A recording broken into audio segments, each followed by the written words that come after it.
Segera download Quran Tadabbur, dia meraih tafsir kebaikan. dalam genggaman Contoh, Anda. Bulan Ramadan adalah bulan Al-Quran.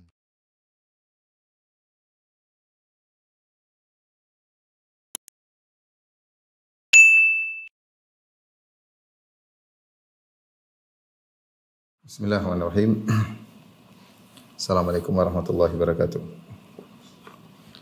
Alhamdulillahi ala ihsani wa syukru lahu ala taufiqihi wa amtinani. Asyhadu an la ilaha illallah wahdahu la syarika lahu ta'ziman li sya'ni wa asyhadu anna Muhammadan abduhu wa rasuluhu da'ila ridwani. Allahumma salli alaihi wa ala alihi wa ashabihi wa ikhwani.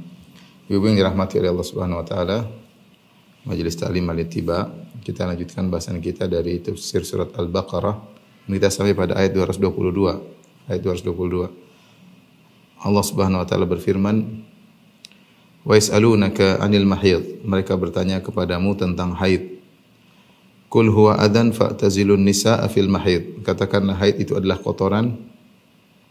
Oleh sebabnya hendaknya kamu menjauhkan diri kamu dari wanita di waktu haid. Wala taqrabuhunna hatta yatuhurn, dan janganlah kalian mendekati mereka sebelum mereka bersuci atau sebelum mereka suci. Fa idza tatahharna fa'tuhunna min haitsu amarakumullah. Jika mereka telah bersuci, fa'tuhunna min haitsu amarakumullah, maka datangilah mereka sesuai yang Allah perintahkan. Ya, innallaha yuhibbut tawwabin wa yuhibbul mutatahhirin. Sungguhnya Allah mencintai orang-orang yang bertobat dan mencintai orang-orang yang mensucikan diri. Ibu yang dirahmati Allah Subhanahu wa taala, ini di antara pertanyaan yang disampaikan oleh para sahabat kepada Nabi sallallahu alaihi wasallam. Sebagian ahli tafsir seperti Al-Qurtubi, demikian juga Tahir bin Ashur dalam tafsir mereka menyebutkan kenapa timbul pertanyaan ini? Karena ada beberapa sebab, di antaranya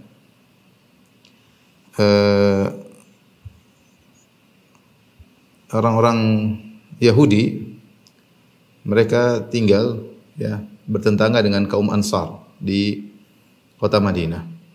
Dan kaum Ansar bertahun-tahun tinggal bersama orang Yahudi, dan orang Yahudi punya kebiasaan sikap yang agak ekstrim kepada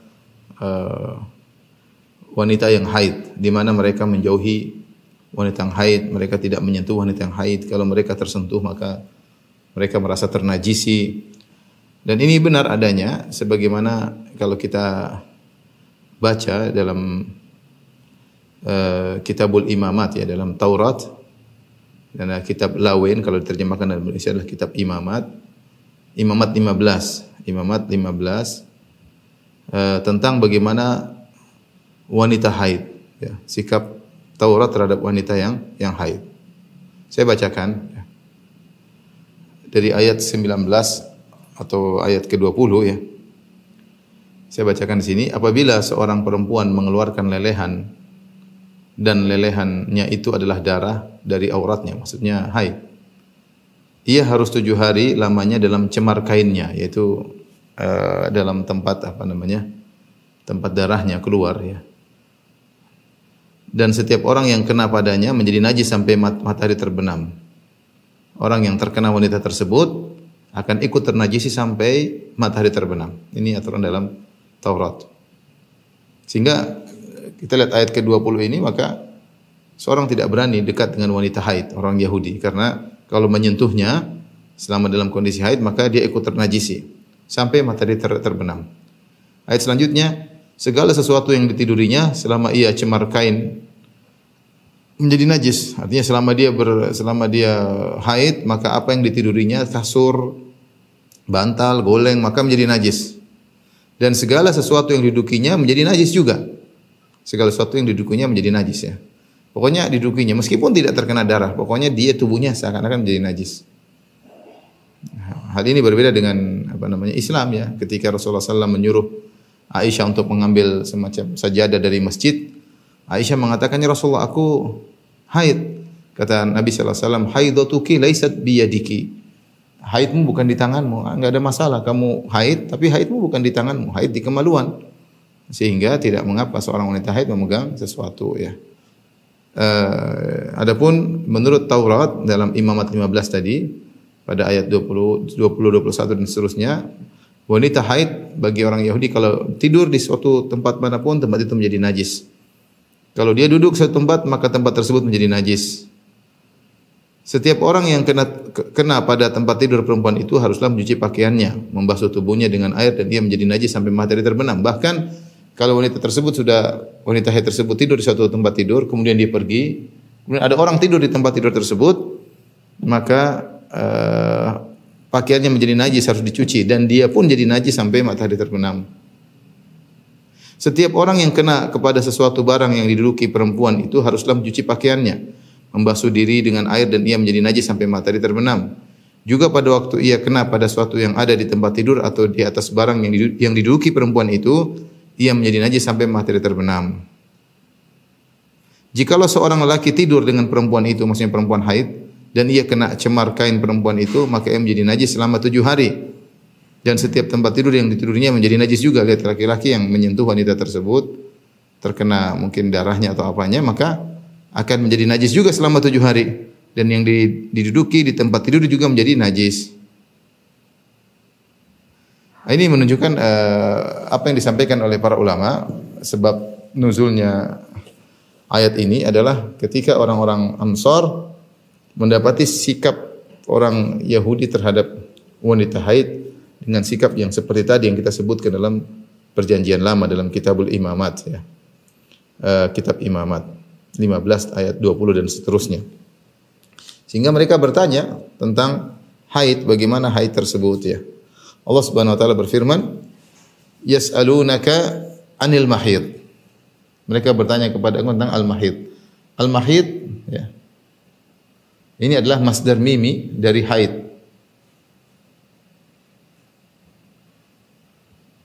Ya. Minal haid.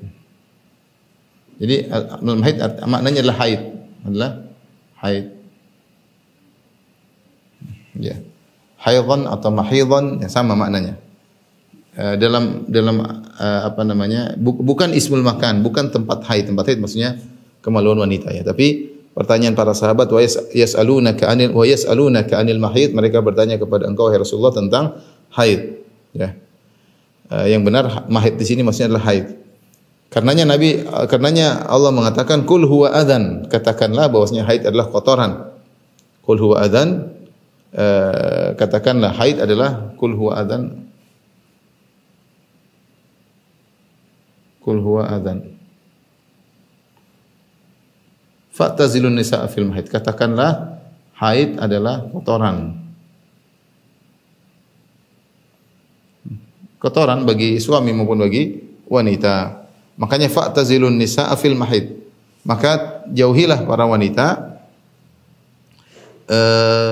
fil mahid ya. Adapun kelanjutannya fa'tazilu nisaa fil mahid. Jauhilah wanita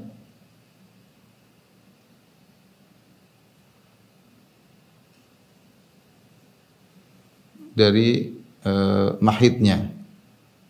Mahid.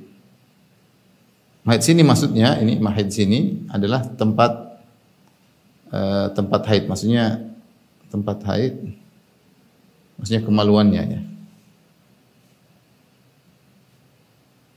Maknanya adalah tempat haid, tempat darah haid. Maksudnya kemaluan wanita.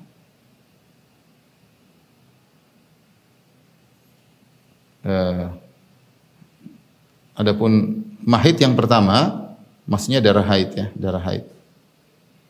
Makanya Allah mengatakan fa'tazilun nisa. Tapi kita ulangi ayatnya, wa yas'alunaka 'anil mahid. Mereka bertanya kepada engkau tentang al-mahid, maksudnya tentang darah haid.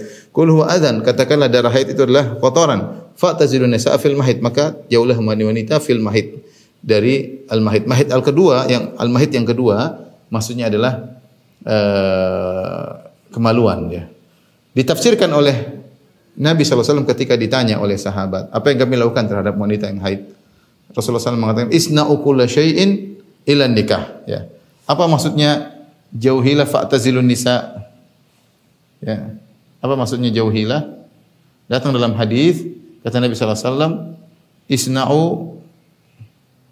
kulla syai'in illa nikah." Kata Nabi sallallahu alaihi wasallam, lakukan segala sesuatu, segala sesuatu. Maksudnya ketika bercumbu dengan wanita haid boleh, artinya kecuali jima ya. Kecuali jima. Jima aja tidak boleh. Jima saja tidak boleh. Artinya tidak sama dengan orang Yahudi yang wanita dijauhi sama sekali, tidak diajak makan, tidak minum, tidak boleh tidur bareng karena kalau tersentuh jadi najis. Adapun dalam Islam wanita haid tidak apa-apa tidur bareng. Bahkan Nabi SAW baca Al-Quran dengan meletakkan kepalanya di Aisyah, di paha Aisyah sementara wa ana haid, sementara Rasulullah SAW dalam kondisi, sementara Nabi Aisyah radhiyallahu anha dalam kondisi haid. Dan banyak dalil-dalil yang menunjukkan dalam kondisi haid pun Rasulullah SAW tetap mesra dengan Aisyah. Yang tidak boleh, yang penting tidak boleh berjima, tidak boleh kemaluan lelaki masuk dalam kemaluan wanita. Itu saja yang tidak diperbolehkan. Adapun selain itu mencumbui bagian atas, mencumbui bagian bawah, maka tidak jadi masalah. Meskipun Syekh Abdurrahman bin Nasir As-Sa'di rahimahullah taala mengatakan sebaiknya seorang suami menjauhi bagian dari pusar sampai ke lutut wanita ya ketika sedang haid, ya ketika sedang haid dia mencumbui jangan di daerah tersebut. Sebagaimana sunnah yang dikerjakan oleh Nabi SAW. Nabi SAW kalau Aisyah ke dalam kondisi haid, Rasulullah SAW menyuruh fayamurni fa'attaziru. Kata Aisyah, aku pun menggunakan sarung. Fayubashiruni wa ana haid. Maka setelah itu Rasulullah SAW pun mencumbuiku dan aku dalam kondisi haid. Ini yang terbaik. Artinya sunnahnya jika wanita sedang haid, maka suaminya boleh mencumbuinya, tapi dia memakai kain sarung untuk menutup dari pusarnya sampai ke lututnya, sehingga tidak tercium aroma yang tidak menyenangkan ya. Tetapi kalaupun tidak ditutup tidak jadi masalah karena yang diharamkan Rasulullah telah jelaskan isna'u kulli syai'in ilal jima'. Semuanya boleh dilakukan. Ya, boleh mencumbui istri dari segala bagian tubuhnya kecuali tidak boleh melakukan jima, yaitu masuknya kemaluan laki-laki kepada kemaluan wanita. Sebagian ahli tafsir seperti Al-Qurtubi menyebutkan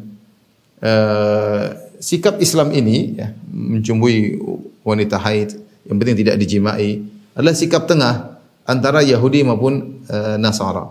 Orang Yahudi tadi kita telah bacakan dalam kitab Imamat bagaimana sikap mereka yang ekstrim terhadap wanita haid, dijauhi total ya, tidak didekati, tidak disentuh.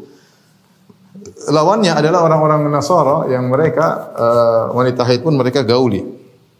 Meskipun Tahir bin Asyur mengatakan kami tidak mendapati dalam perjanjian baru atau Injil yang menjelaskan akan hal ini bahwasanya wanita haid boleh digauli, dijimai padahal dalam kondisi haid. Tetapi mungkin didapati oleh sebagian orang Nasara yang tidak menganggap bahwasanya haid sebagai halangan untuk menjimai istri sehingga mereka melakukan hubungan seksual, hubungan jima meskipun istri dalam kondisi haid.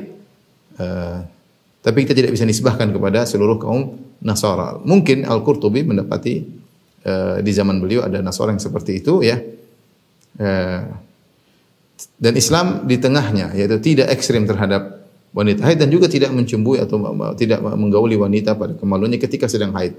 Boleh digauli, boleh tidur bareng, boleh bermesraan, yang penting jangan dijimai. Itu saja karena haid itu adalah darah yang najis, darah yang kotor, ya, tidak layak. Islam adalah agama yang memperhatikan kebersihan, tidak layak kemudian dibolehkan seorang suami untuk menggauli istrinya di kemaluannya dalam kondisi haid. Kemudian setelah itu Allah berfirman, "Wala taqrabuhunna hatta yatuhurn." Perhatikan. Kata Allah, "Wala taqrabuhunna hatta yatuhurn fa idza tatahharna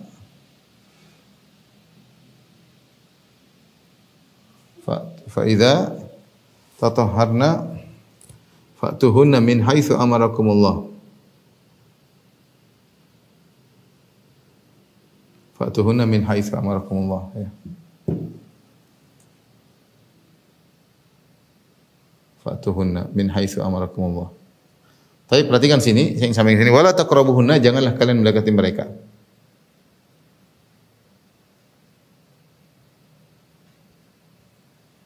mendekati mereka. Itu jangan menggauli mereka. Maksudnya menggauli mereka. Ini bahasa kinayah ya. Allah dalam masalah mengungkapkan jima, yaitu kemaluan lelaki masuk dalam kemaluan wanita, maka Allah sering menggunakan kata-kata kinayah seperti mendatangi, ya, mendatangi. Kemudian mubasyarah maksudnya kulit ketemu dengan kulit, ya. Kemudian almas, la tamassuhunna, ya, menyentuh, ya. Lams sama mas menyentuh, lams juga menyentuh. Jadi kata mas, lams, kemudian mubasyarah dan ityan, ini 4 kata yang digunakan oleh dalam Al-Quran untuk menyatakan adalah menggauli, ya, menggauli. Dan demikian bahwasanya terkadang ada kata-kata yang tidak enak didengar secara langsung, maka digunakan dengan kata kinayah. Seperti ini, wala taqrabuhunna hatta yatahun, fa idza tatahharna fa'tuhunna. Di sini fa'tuhunna mendatanginya. Datangilah maksudnya gaulilah. Kata Allah, wala taqrabuhunna hatta, jangan kalian mendekati, yaitu menggauli mereka, hatta yatahhur, sampai mereka suci. Perhatikan sini, hingga mereka suci.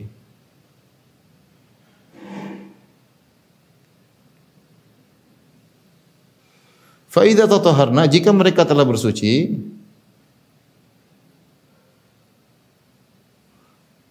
fa'tuhunna min haitsu amarakumullah, maka datangilah mereka. Ini tadi yang saya bilang, datangilah mereka. Taib, perhatikan di sini. Allah mengatakan jangan kalian mendekati mereka, menggauli mereka sampai mereka suci. Dalam sebagian qiraah hatta yatahharna. Ini yang ada 2 qiraah. Yang pertama yatuhurn, yang dalam Al-Qur'an kita yatuhurna.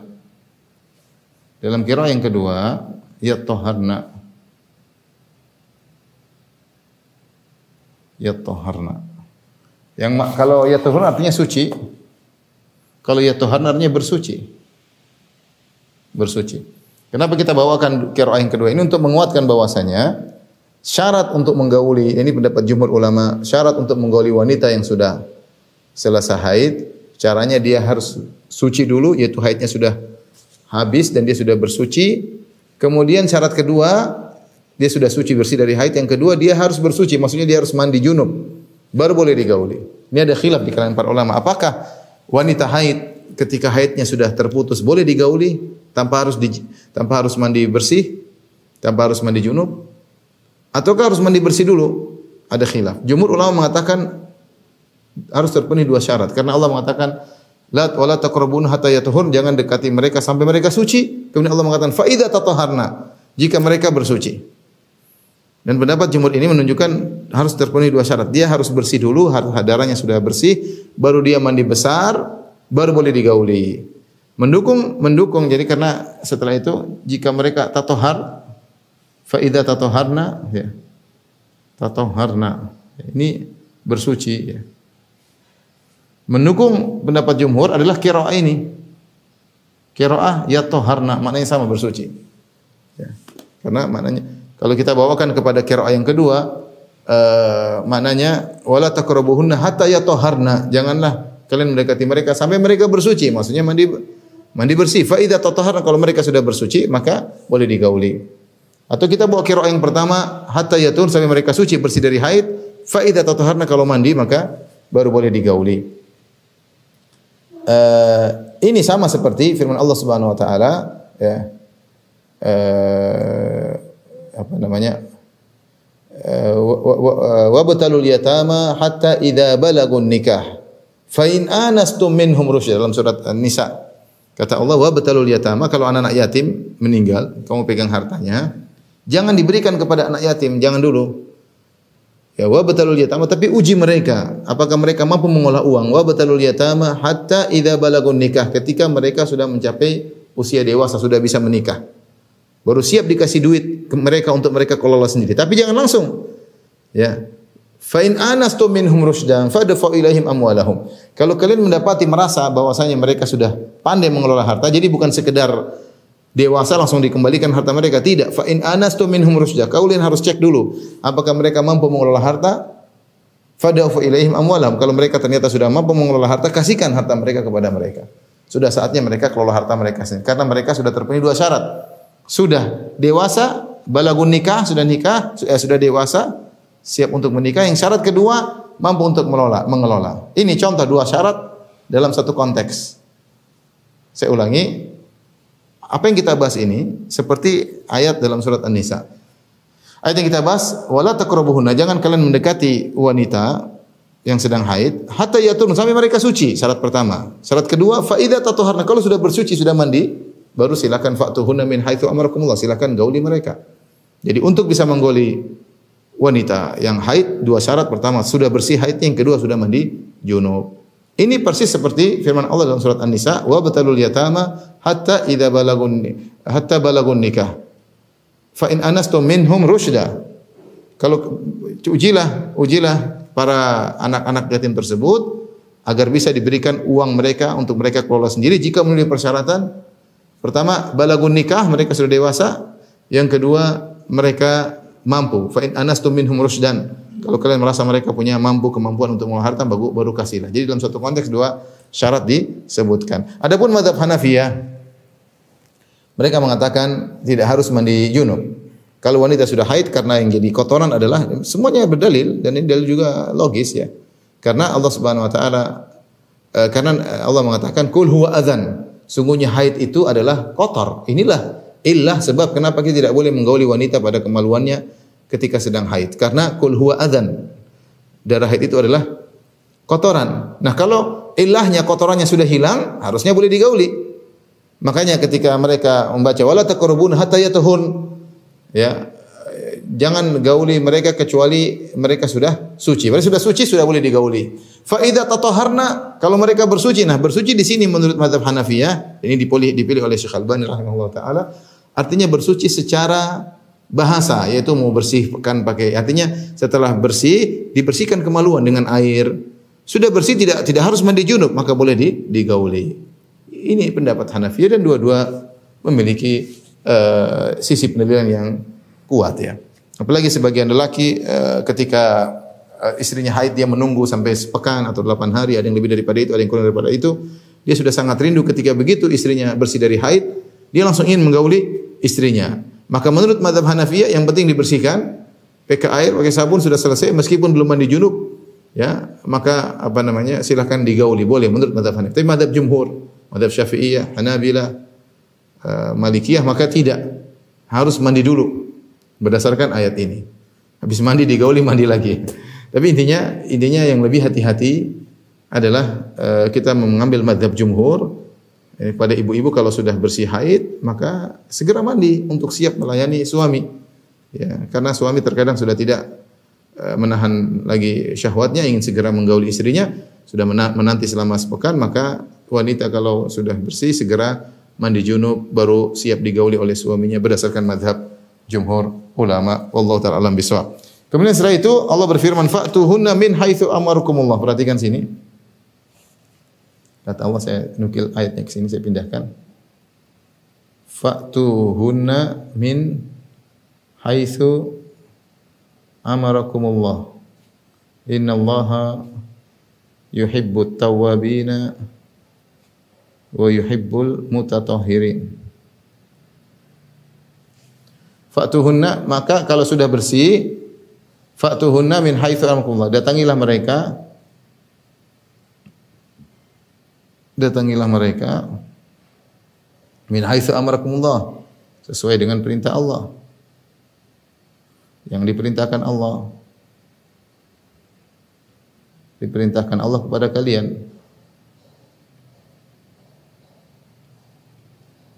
Sungguhnya Allah mencintai orang-orang yang bertobat. Innallaha yuhibbut tawwabin.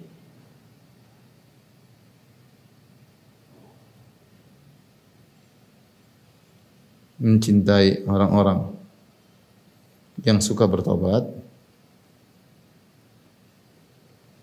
Wa yuhibbul mutatahhirin, dan mencintai orang-orang yang suka bersuci.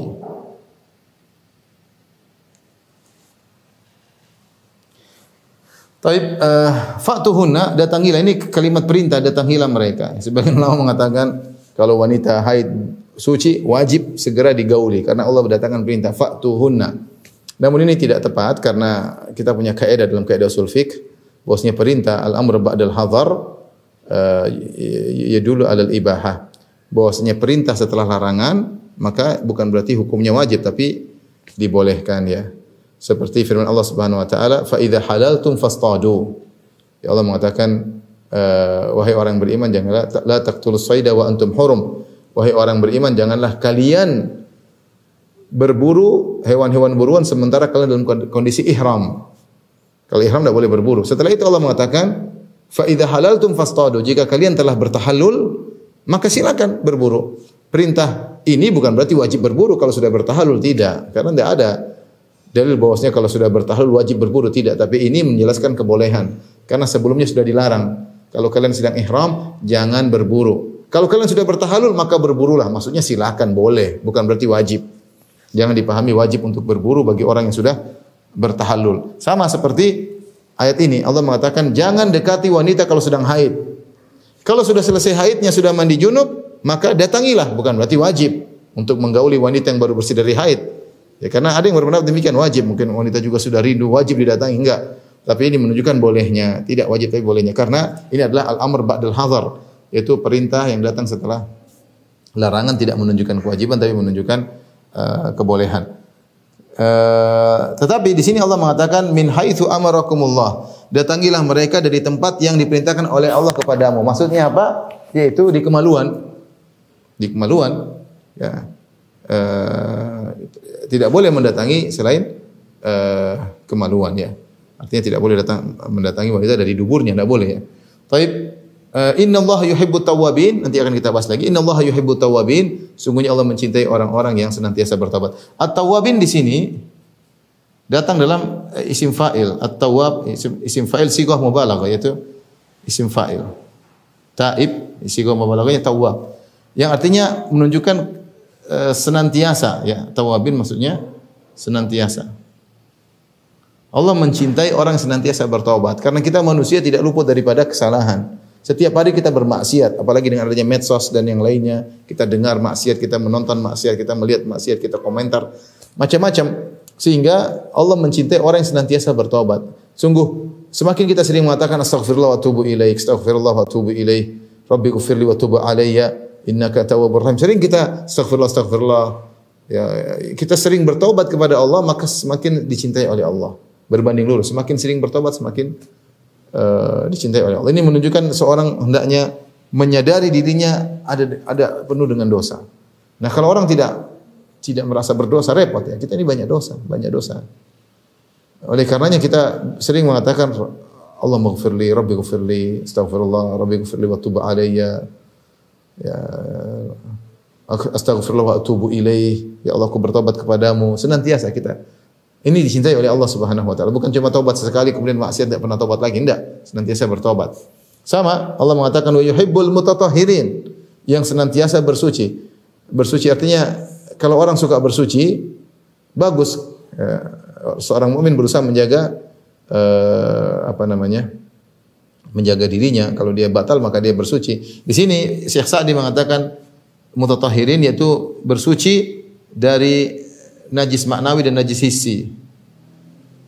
Dari najis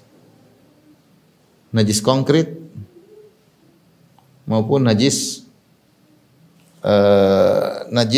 abstrak, maknawi maksudnya. Maksudnya dosa-dosa.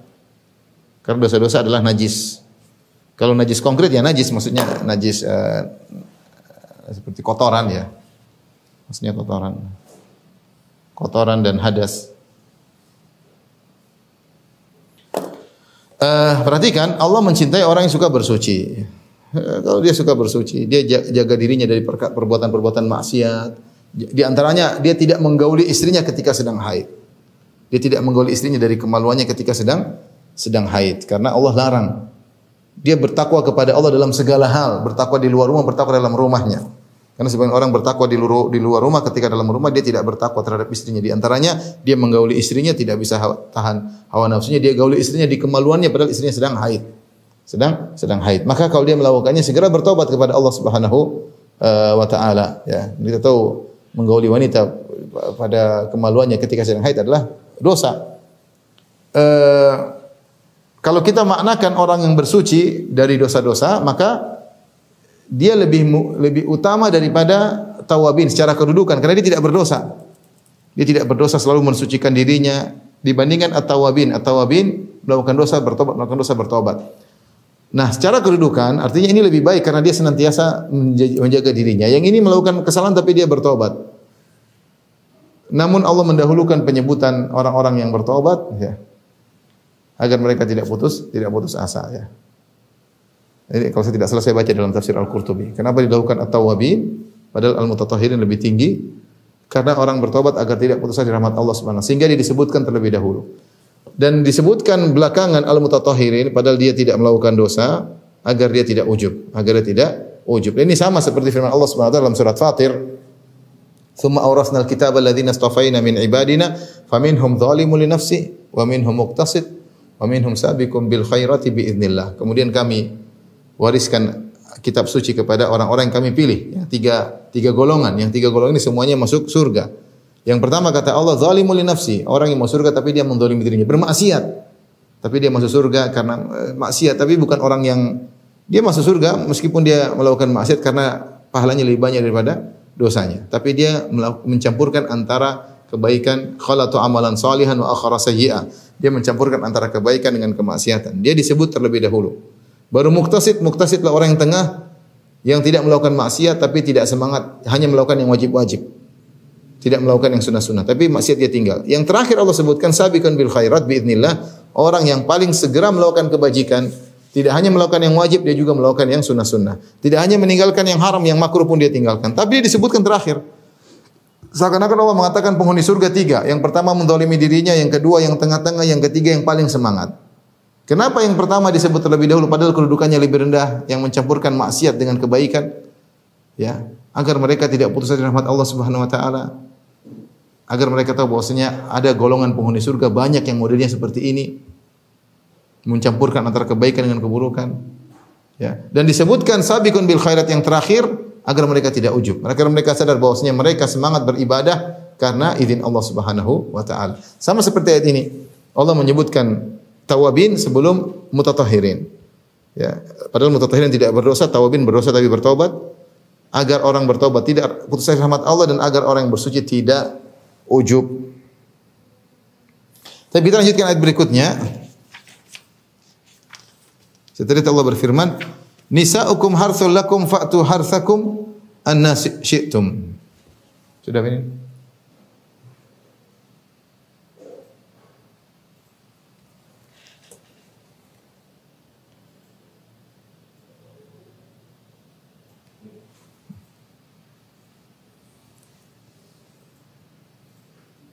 Kata Allah Subhanahu wa taala,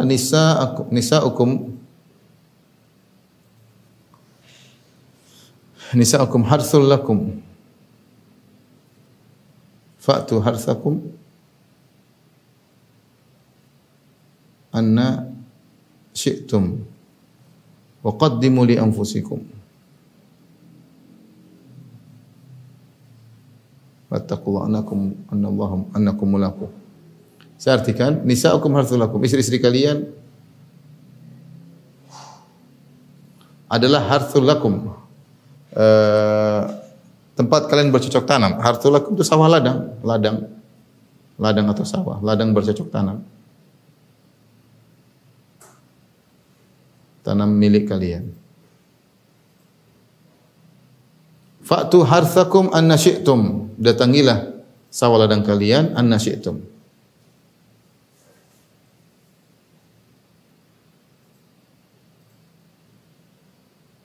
Atau ladang kalian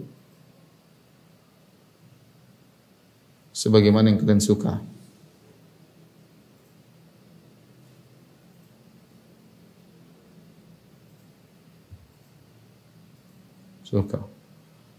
Wa qaddimu li anfusikum. Wa qaddimu li anfusikum artinya kerjakanlah amal baik untuk dirimu.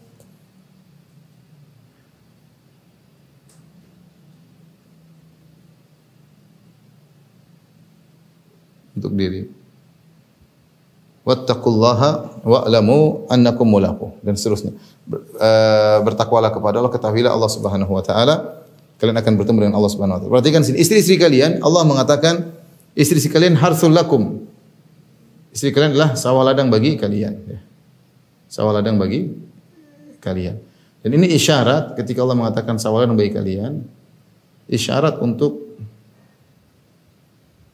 banyak bercocok tanam.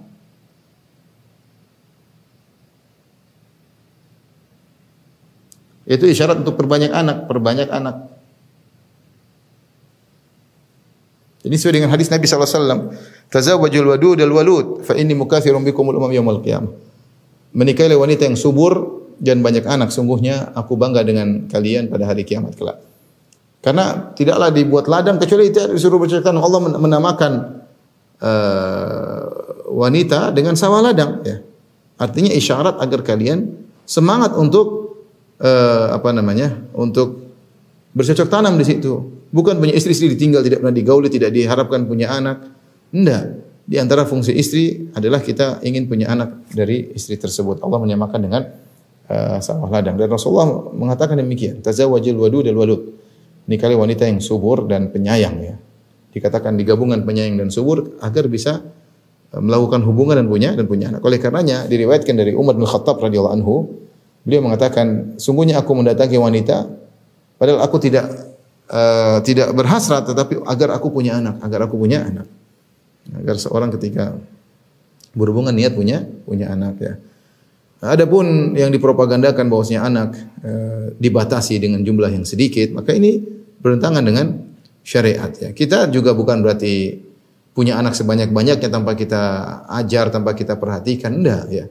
Kita di antara keduanya, ya. Kita berusaha punya anak banyak tapi kita perhatikan ekonominya, kita perhatikan pendidikannya, ya. Kita punya waktu untuk memberi pengajaran kepada mereka, ya, karena kita ingin punya anak yang banyak dan berkualitas, ya. Tapi bukan juga ketakutan luar biasa sehingga tidak mau punya anak kecuali 1 atau 2 atau 3, tidak mau lebih daripada itu. Apalagi kalau ternyata tidak mau punya anak karena takut tidak bisa kasih makan. Inilah suudzon kepada Allah Subhanahu wa taala. Inilah syubhatnya orang-orang musyrikin Arab dahulu. Mereka membunuh anak-anak mereka karena takut tidak bisa kasih makan. Makanya Allah mengatakan wala taqtulu auladakum khasyata imlaq nahnu narzuqukum wa iyyakum. Janganlah kalian bunuh anak-anak kalian karena takut tidak bisa kasih makan. Ya. Takut makan dengan kalian. Nahnu narzuqukum wa iyyakum. Kami yang menjamin rezeki anak-anakmu sebagaimana kami menjamin rezeki kalian. Jadi tidak boleh seorang membatasi kandungan karena takut tidak bisa memberi makan. Ini salah.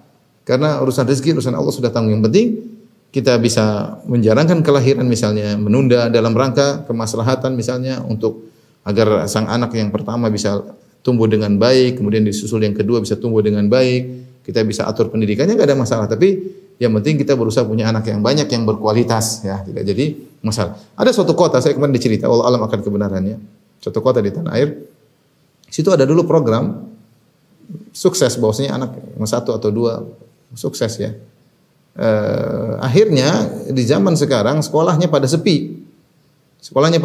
Ya. Saya ceritain langsung sama orang yang tinggal di kota tersebut. Sekolahnya sampai sepi karena anaknya cuma 1 atau 2, kemudian langsung pergi ke luar kota, pada tinggal di Jakarta, pada tinggal di kota-kota besar. Sampai untuk mencari anak sekolah, guru-guru tersebut bayar kadang-kadang rebut-rebutan anak sekolah untuk bisa sekolah di sekolahnya karena sudah tidak ada anak-anak. Ya. Sudah tidak ada anak-anak. Kita bilang alhamdulillah. Tanah air masih luas, rezeki masih. Yang penting berusaha punya anak yang berkualitas, bukan hanya sekedar punya anak tanpa diperhatikan, ya. Kita punya tanggung jawab untuk ngurusi anak-anak, suami istri. Yang punya anak bukan berarti kita membatasi dengan angka yang minimalis, tapi kita juga tidak maksimalis tanpa kita perhatikan. Tapi intinya ayat ini menunjukkan di antara dalil dijadikan dalil oleh para ulama ketika punya istri hendaknya punya anak yang banyak, karena tidak ada, Allah sebutkan, Allah mengkinayahkan istri dengan sawah ladang, maksudnya ladang agar dibanyakin tanamannya, maksudnya agar punya anak yang banyak. Kemudian di antara faedah dari ayat ini juga bahwasanya seorang lelaki kalau istrinya melahirkan anak perempuan jangan dia emosi sama istrinya, ya. Karena fungsi istri hanyalah sebagai sawah ladang. Yang menanami dia, yang meletakkan air maninya adalah dia. Ketika lahir anak perempuan, pertama perempuan, kedua perempuan, ketiga, keempat dan kelima, keenam anak perempuan semua, jangan dia ngomel-ngomel sama istrinya. Dia tidak tahu apa kebaikan yang lebih tepat baginya. Allah yang lebih tahu. Allah yang lebih tahu. Karena kesalahan bukan pada istrinya ya. Yang tanam kamu kok kamu istri yang disalah-salahin. Makanya lelaki yang benci sama istrinya gara-gara anaknya perempuan melulu itu laki-laki yang kurang waras. Karena fungsi wanita sama ladang ya. Kamu yang menanami ya. Kamu yang menanami. Qadarullah Allah menjadikan anak perempuan terus atau anak perempuan yang banyak. Maka kalau ada laki benci sama istrinya gara-gara punya anak perempuan terus, akalnya bermasalah ya. Nisa'ukum harthul lakum fa'tu harthakum. Ini Allah fa'tu harthakum kata Allah motivasi. Datangilah sawah ladang kalian. Anna syi'tum sebagaimana yang kalian suka. Kalimat anna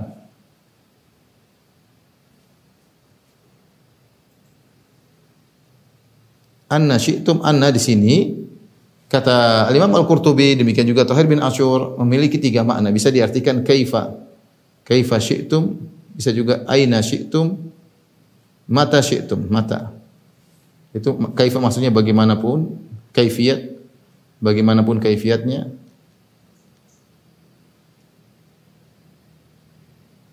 Aina itu dimanapun, mata kapanpun. Kapanpun. Jadi ketika menggauli istri, di sini Allah kasih kebebasan. Bagaimanapun caranya, dimanapun tempatnya dan kapanpun waktunya terserah kalian wahai sang lelaki ya. Artinya sang lelaki boleh menggauli istrinya kapan ada syahwatnya, mau jam 3 subuh, mau jam 3 siang terserah. Dia punya hak untuk menggauli istrinya dan istri yang baik siap melayani istrinya kapan saja. Tentunya ada saling kata orang pemanasan terlebih dahulu. Tapi intinya dia punya hak untuk mendatangi istrinya kapanpun. Kemudian dimanapun dan bagaimanapun. Jadi disebutkan dalam hadis dalam riwayat bahwasanya orang-orang Quraisy dahulu di Mekah, mereka orang kota dan mereka ketika menggauli istri mereka menggauli dengan berbagai macam cara. Apakah istri dalam kondisi terlentang, apakah mendatangi istri dari belakang, tapi semuanya di kemaluan tentunya. Apakah menggauli istri dari samping kanan, samping kiri, mereka bebas melakukan demikian. Sampai beda dengan kaum Ansar. Kaum Ansar di kota Madinah, mereka sekampung dengan orang-orang Yahudi. Orang Yahudi mengatakan siapa yang mendatangi istri dari belakang, ya'til walad ahwal. Siapa yang mendatangi istri dari belakang artinya menggauli istrinya dari belakang meskipun lewat kemaluan tapi lewat belakang, maka anaknya akan datang dalam kondisi juling. Maka wanita lelaki kaum Ansar terpengaruh dengan perkataan Yahudi karena interaksi dengan Yahudi mempengaruhi mereka. Sampai akhirnya menikahlah seorang lelaki Quraisy dengan wanita Ansariyah. Ketika menikah, malam pertama suaminya ingin menggauli dari belakang, maka dia bilang enggak boleh seperti ini. Sampai saya tanya kepada Nabi SAW, lihat bagaimana ketakwaan para sahabat. Mereka takut ini salah. Bukan ketika syahwat bergejolak sehingga mereka melakukan tanpa aturan. Sehingga mereka tanya dulu, saya tanya dulu sama Nabi. Ditanyalakan kepada Nabi, bolehkah menggauli dari belakang? Maka turunlah ayat ini. Nisa'ukum harthul lakum fa'tu harthakum anna syi'tum. Datangi bagaimanapun caranya. Enggak ada masalah dari belakang, dari samping kanan, samping kiri, dari depan, dalam kondisi berdiri, dalam kondisi duduk, dalam kondisi semuanya boleh. Hukum asalnya boleh. Ini mendalil bahwasanya hukum asal menggauli wanita dengan berbagai cara, berbagai model hukumnya boleh dan itu diperbolehkan. Dan kapanpun boleh menggauli istri. Tetapi jangan disangka bahwa ayat ini ketika dikatakan anna syi'tum berarti boleh menggauli istri dari dubur. Karena sebagian orang berdalil dengan perkataan kesalahan ada sebagian ulama yang salah. Ini zallatul alim. Sebagian ulama yang salah berdalil dengan ayat ini bahwasanya boleh menggauli istri dari dubur. Maka dibantah bahwasanya tidak demikian. Karena ayat dan hadis menunjukkan haramnya menggauli istri lewat dubur. Pertama ayat Allah berbicara sebelumnya berbicara tentang kemaluan mahid, tempat haid. Yang Allah sedang berbicara tentang haid. Dan Allah menyebutkan harth, tempat bercocok tanam. Bercocok tanam kita laki dengan pada wanita adalah kemaluannya, bukan duburnya. Duburnya tidak bisa melahirkan anak. Allah sebutkan bercocok tanam. Fa'tu harthakum. Datangilah tempat cocok tanam kalian. Maksudnya di kemaluan wanita. Bukan di duburnya, karena dubur bukan tempat memasukkan air mani. Jadi ini yang pertama, ayat sendiri menunjukkan. Kemudian yang kedua hadis dalil yang banyak. Kata Al-Qurtubi rahimahullah bahwasanya orang yang mendatangi istrinya dari duburnya terlaknat. Orang yang mendatangi istrinya dari duburnya terlaknat. Kemudian dari secara logika Kalau haid saja secara kias aulawi kalau haid yang itu kotornya temporal bertempo ya, hanya sebentar, itu pun tidak boleh digauli, apalagi dubur yang selalu tempat kotoran yang tidak pernah hilang dari kotoran. Ya. Kalau dubur kotorannya kontinu. Haid yang kotorannya hanya ada waktunya, ada temponya, itu tidak boleh digauli sang wanita. Bagaimana dengan haid yang apalagi dubur yang kotorannya berkesinambungan? Maka tidak boleh menggauli istri dari kemaluan lelaki, masukkan ke dubur wanita. Dan ini disebut sebagian ulama menamakan dengan al-lutiyah sugra, yaitu homoseksual kecil. Ya, bahkan sebagian ulama mengatakan bahwasanya sebab terjadinya praktek homoseksual di zaman Nabi Lut awalnya demikian. Awalnya kaum lelaki sering menggauli istri mereka dari dubur, bukan dari kemaluan. Ketika terbiasa menggauli istri dengan dubur, akhirnya menyamakan dengan dubur lelaki, sehingga terjadilah homoseksual ya. Sehingga di sini kita tahu bahwasanya benar ada sebagian ulama berpendapat boleh menggauli wanita dari lewat duburnya, tapi ini pendapat yang salah. Tidak boleh diikuti, hukumnya haram karena bertentangan dengan ayat, hadis maupun qiyas. Disebut dengan zallatul alim, kesalahan ulama. Sama seperti sebagian ulama membolehkan musik, ada aja yang membolehkan musik. Maka kita ikut, ada ulama membolehkan musik, tapi yang mengharamkan lihat ijma. Ada ulama membolehkan nikah tanpa wali, ada. Itu namanya pendapat tapi salah. Salah, tidak boleh diikuti ya. Jadi yang benar bahwasanya tidak boleh menggauli istri lewat dubur. Kemudian saya ingatkan kepada para wanita, ketika kita dengar ayat ini, fa'tu harthakum an syi'tum, maka seorang wanita berusaha mencari pahala kepada Allah Subhanahu wa taala dengan siap melayani suaminya kapan saja. Suaminya berkeinginan, maka dia melayani suaminya kapan saja. Karena Allah mengatakan an syi'tum, dan di antara mana an syi'tum adalah mata syi'tum. Kapan saja kalian kehendaki. Kemudian dalil bahwasanya hukum asal menggauli istri dengan cara apapun, dengan gaya apapun, dengan model apapun, hukumnya boleh. Apapun hukumnya boleh. Yang tidak boleh cuma dua, lewat dubur tidak boleh, atau lewat kemaluan ketika sedang haid, itu saja.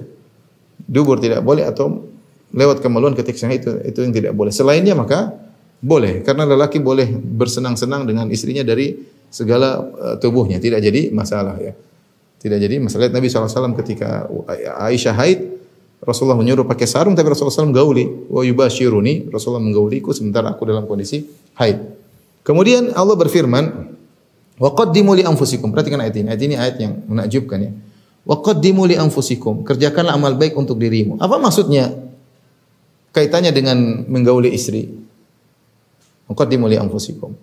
Banyak ahli tafsir mengatakan seperti Sa'di, Syekh Utsaimin rahimahullahu taala, dan juga Al-Qurtubi dan yang lainnya. Mereka mengatakan bahwasanya bertakwalah kalian, carilah amal soleh ya ketika berhubungan dengan istri. Carilah pahala untuk masa depanmu, untuk akhiratmu ketika menggauli istri.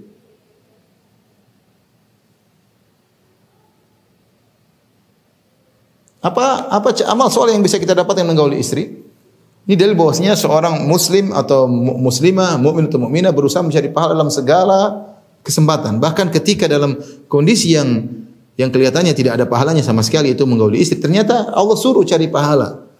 Caranya bagaimana? Misalnya dengan berdoa sebelum berhubungan.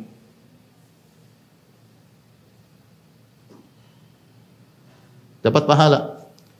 Kalau seorang datang istrinya dan mengatakan Allahumma bismillah, Allahumma jannibna syaitan wa jannibi syaitana ma razaqtana. Ya Allah, jauhkanlah kami dari syaitan. Bismillah, jauhkanlah kami dari syaitan, jauhkanlah anak keturunan kami dari syaitan. Maka kalau dia ditakdirkan punya anak, maka syaitan tidak akan bisa mudarat. Artinya anak tersebut akan menjadi anak soleh. Apapun kondisinya, mau nakal dulu, mau apa, intinya akan jadi anak soleh. Jadi berdoa sebelum berhubungan dapat pahala. Yang kemudian niatkan untuk apa? Untuk banyak, untuk menjaga harga diri, menjaga apa namanya? Ya, iffah, yaitu menjaga harga diri. Agar tidak berzina misalnya, ya.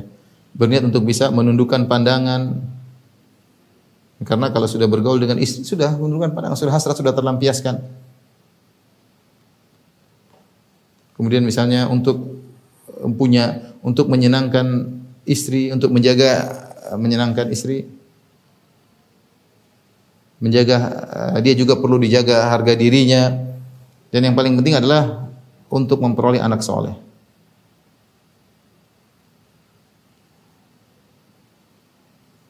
Perhatikan, dalam berhubungan pun kita bisa dapat pahala. Allah man waqaddimu li anfusikum.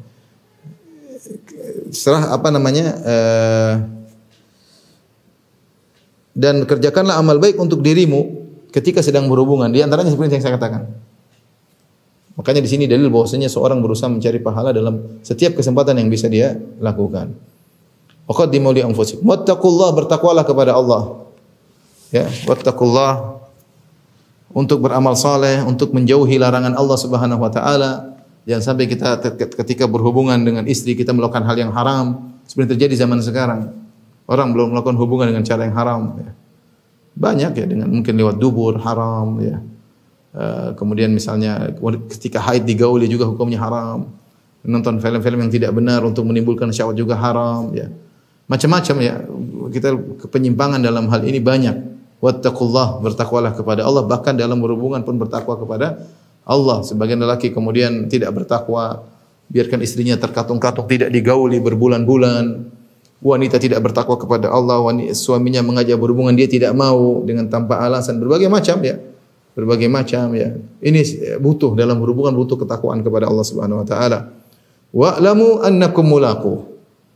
Ketahuilah bahwasanya kalian akan bertemu dengan Allah. Ini yang penting.